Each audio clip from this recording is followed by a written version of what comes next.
เจ้าหน้าที่ปกส.เมืองไซธานีได้บุกเข้ารวบคนไทย3คนคาบันเศร้าพร้อมกับยึดของกลางเป็นยาไอซ์118กิโลกรัมมูลค่าเกิน 1,000 ล้านกีบสัมผัสการเดินทางแบบใหม่ไปกับmikulan.com สวัสดีท่านผู้ชมกลับมาพบกับรายการทำทูแสสารพัดข่าวที่เราอยากจะนำเสนอในวันนี้ก็คือเกี่ยวข้องกับตำรวจได้บุกเข้ารวบคนไทยจำนวน3คนคาบันเศร้าพร้อมกับยึดของกลางเป็นยาไอซ์จำนวน118กิโลกรัมน้ำหนักก็คือ118กิโลกรัมเช่นเดียวกันซึ่งว่ามูลค่าแน่นอนเกิน 1,000 ล้านกีบในวันที่15 กรกฎาคม ปี 2026 เวลา 11:41 นาทีเจ้าหน้าที่ปกส.กลุ่มบ้านไส้ได้ประสานงานกับองค์การปกครองบ้านนาแคลงปฏิบัติการปราบปรามเป้าหมายที่พัวพันกับการค้าขายยาเสพติดประเภทยาไอซ์อยู่ที่เฮือนเสาของท้าววิรจันทร์อายุ 40 ปีอาชีพพนักงานตั้งอยู่หน่วย 19 บ้านนาแคเมืองไซธานีนครหลวงเวียงจันทร์จากการกดค้นเจ้าหน้าที่สามารถควบคุมตัวผู้ต้องสงสัยได้ทั้งหมดเป็น3คนในนั้นเป็นเพศหญิง1คนซึ่งประกอบด้วย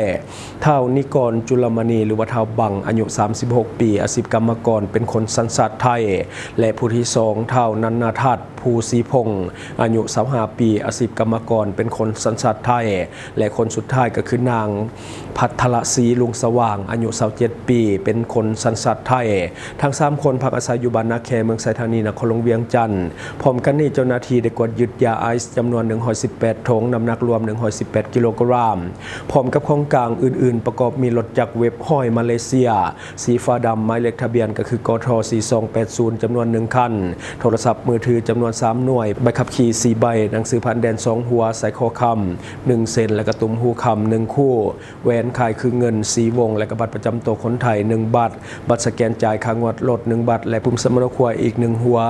ปัจจุบันคดีดังกล่าวอยู่ในขั้นตอนของการสืบสวนสอบสวนของแผนกตำรวจกองบัญชาการปกส.เมืองไซธานี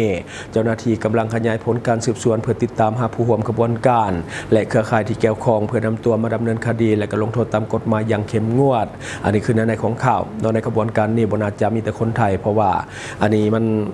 คนไทยล้วนๆมันไม่คือมาได้นอกจากจะมีคนลาวเกี่ยวของนำด้วยเพราะว่าของกลางนี่ก็บ่ธรรมดามูลค่าค่อนข้างที่จะสูงต้องรอท่าเบิ่งว่าเจ้าหน้าที่เพิ่นจะขยายผลไปหาขบวนการอื่นๆได้หรือบ่เพราะว่าตอนนี้มีแต่คนไทย3คนที่ว่าถูกควบคุมตัวเนาะซึ่งว่าเป็นการเสาเฮือนอยู่บ้านนาแคเนาะก็คืออยู่ไกลกับเขตดอนโนนนั่นแหละก็อยู่ติดกับเขตดอนโนนเนาะซึ่งหลายคนอาจจะฮู้เนาะบัดนี้มาต่ออีกข่าวนึงก็คือปกส.เมืองยอดอู่ได้จัดพิธีทำลายอาวุธล้าเนื้อและก็ยาเสพติดจำนวนหลายในตอนบ่ายของวันที่21 กรกฎาคม ปี 2026แผนกตำรวจหน่วยงานสกัดกั้นและต้านยาเสพติดกองบัญชาการปกส.เมืองยอดอู่แขวงพงศาลีได้จัดพิธีทำลายอาวุธล้าเนื้อจำนวน221กระบอกพร้อมทั้งทำลายยาเสพติดและก็ของกลางผิดกฎหมายอีกจำนวนหนึ่งที่ว่ายึดได้จากการปราบปรามอาชญากรรม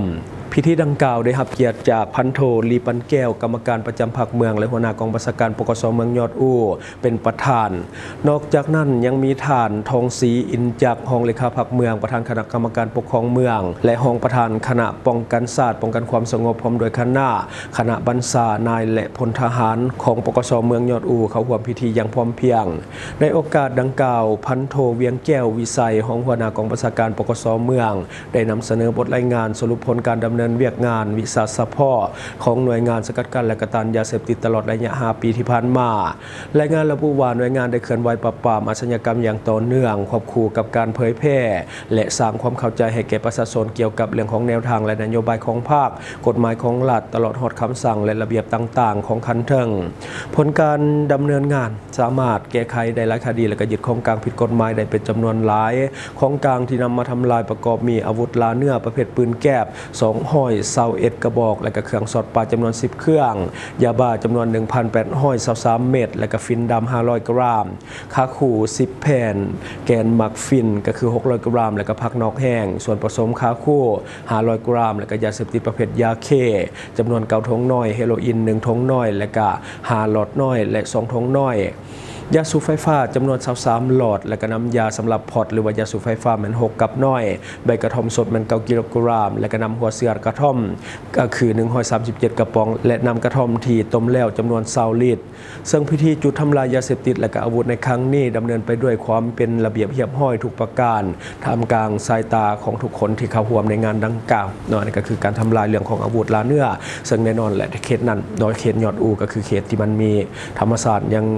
ค่อนข้าง างอุดมสมบูรณ์มีสัตว์ป่าอย่างไรก็จะมีเรื่องของปืนแก๊ปหรือว่าอาวุธที่ดัดแปลงขึ้นมาเองก็คือปืนลาวประดิษฐ์อย่างแบบนี้ก็จะมีหลายเนาะซึ่งว่าอันนี้เป็นสิ่งที่ผิดกฎหมายและเจ้าหน้าที่เพิ่นก็ไปยึดมาได้บัดนี้เฮามาต่ออีกหนึ่งข่าวก็คือห้องนายกรัฐมนตรีของลาวและก็รัฐมนตรีกระทรวงการต่างประเทศพบรัฐมนตรีการต่างประเทศของบรูไนก็คือเจ้าชายมาร์ตินในวันที่21กรกฎาคมปี2026ท่านทองสวรรค์พรหมวิหารห้องนายกรัฐมนตรีและรัฐมนตรีกระทรวงการต่างประเทศของสปป.ลาวได้พบปะกับสมเด็จเจ้าชายอับดุลมาทีนโบเกียรัฐมนตรีการต่างประเทศแห่งบรูไนดารุสสลามในโอกาสเข้าร่วมกองประชุมรัฐมนตรีต่างประเทศอาเซียนครั้งที่59และกองประชุมที่เกี่ยวข้องที่นครมะนิลาของสาธารณรัฐประชาธิปไตยของฟิลิปปินส์ในการพบปะครั้งนี้ท่านทองสวรรค์พรหมวิหารได้แสดงความยินดีต่อกับสมเด็จเจ้าชายอับดุลมาทีนโบเกียที่ได้รับการแต่งตั้งเป็นรัฐมนตรีการต่างประเทศของบรูไนพร้อมทั้งได้เชิญให้เสด็จมาเยี่ยมยามสปป.ลาวอย่างเป็นทางการในเวลาที่สองฝ่ายเห็นสมควรพร้อมกันนั้นท่านทองสวรรค์ยังได้ตั้งหน้ารัฐบาลและประชาชนลาวแสดงความขอบใจต่อกับรัฐบาลและประชาชนบรูไนที่ให้การร่วมมือและสนับสนุนสปป.ลาวตลอดมาโดยเฉพาะในเรื่องของการพัฒนาทรัพยากรมนุษย์และการสนับสนุนลาวในเรื่องของการเป็นประธานอาเซียนในปี2024ที่ผ่านมาสองฝ่ายได้ตีราคาสูงต่อสายพัวพันมิตรภาพและการร่วมมืออันดีงามระหว่างสปป.ลาวและบรูไนที่ได้พัฒนาอย่างต่อเนื่องตลอดกว่า3ทศวรรษนับแต่การสร้างความสัมพันธ์ทางการทูตในปี 1993 ความสัมพันธ์ดังกล่าวได้สะท้อนผ่านการแลกเปลี่ยนการเยี่ยมยามของผู้นำระดับสูงของสองประเทศอย่างสม่ำเสมอทั้งสองฝ่ายได้กล่าวถึงการเยี่ยมยามรัฐกิจของพระประธานทองลุนซีซูเลตประธานประเทศของสปป.ลาวต่อกับบรูไนในปี 2022 และการเยี่ยมยามสปป.ลาวของสมเด็จสุลต่านฮาจิฮัสซานานโบเกียในปี 2023 เพื่อเฉลิมฉลองครบรอบ 30 ปีแห่งการสร้างตั้งสายพัวพันธ์ทางการทูตและการยกระดับความสัมพันธ์ขึ้นเป็นคู่ร่วมยุทธศาสตร์นั่นเอง